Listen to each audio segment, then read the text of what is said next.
Hello guys! Hello! Sagittarius. Welcome dito sa aking channel, Kapalaran 88 Sagittarius. Alamin natin kung anong messages, vibration, gabay energy para sa lahat ng Sagittarius. Ito ay general bi-weekly reading. So, tingnan natin yung last 2 weeks ng December 2024. Number 13, 4, 11. Oh. Sagittarius. So, nakikita ko sa'yo dito na may magsisimula sa buhay mo. It's either, atong temple na to is temple path. So, ibig sabihin kung halimbawa hindi balance yung mga nangyayari sa buhay mo for 4 months or 4 years, sinasabi na bago matapos yung taong 2024, unti-unti siyang magiging stable and secure.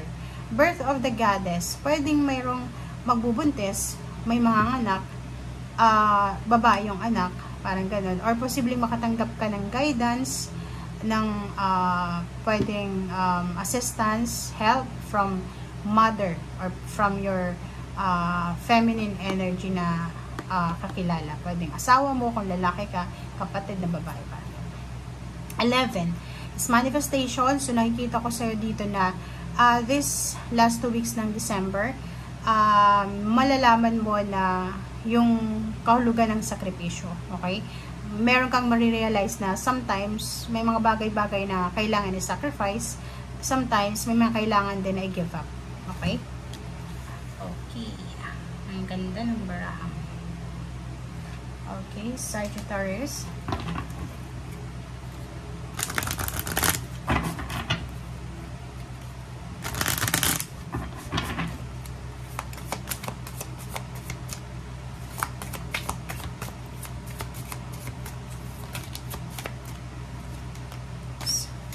Okay, 3 cards tayo. Wisdom.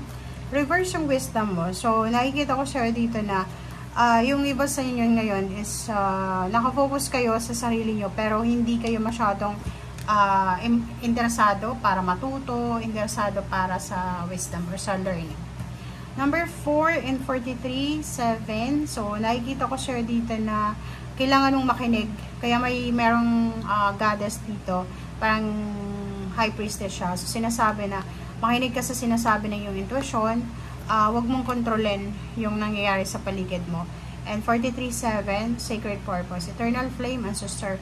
Nakikita ko sa'yo dito na mayroon kang legacy or pwedeng mayroon kang mga gagawin na related sa ancestor mo, parang ganun. So, pwedeng ikaw yung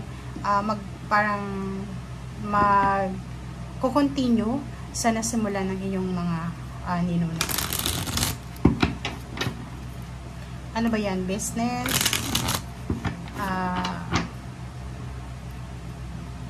Ano ba yung sisimulan mo? Or i-continue mo na legacy ng iyong ancestor? Okay. Okay. Wow. Nakikita ko sir dito, very excited na Sagittarius. Sobrang excited siya. Is either excited siya para sa pagpapatayo ng bahay, excited siya sa pagbili ng sasakyan, excited siya sa pagpunta sa ibang bansa.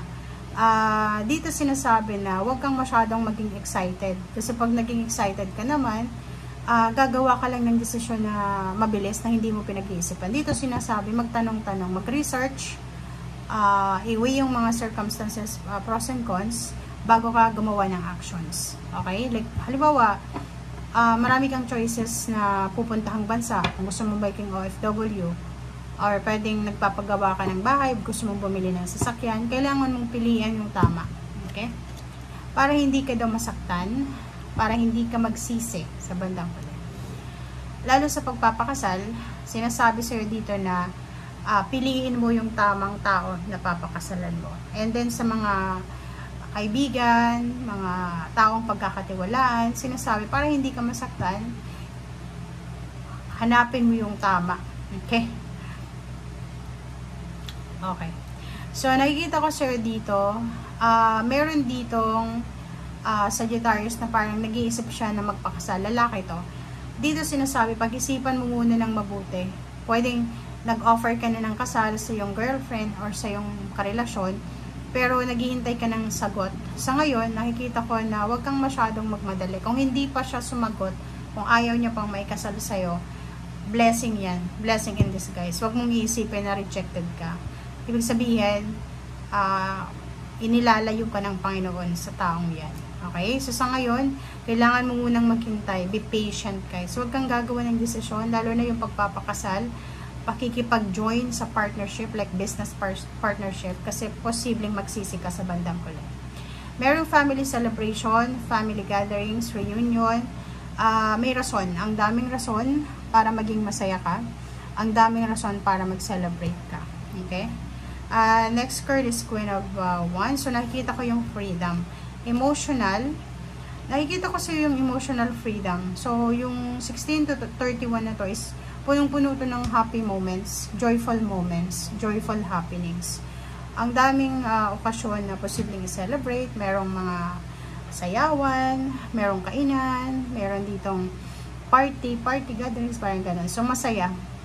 Masaya, 9 and 10. Masaya, ikaw at ang iyong pamilya. Okay?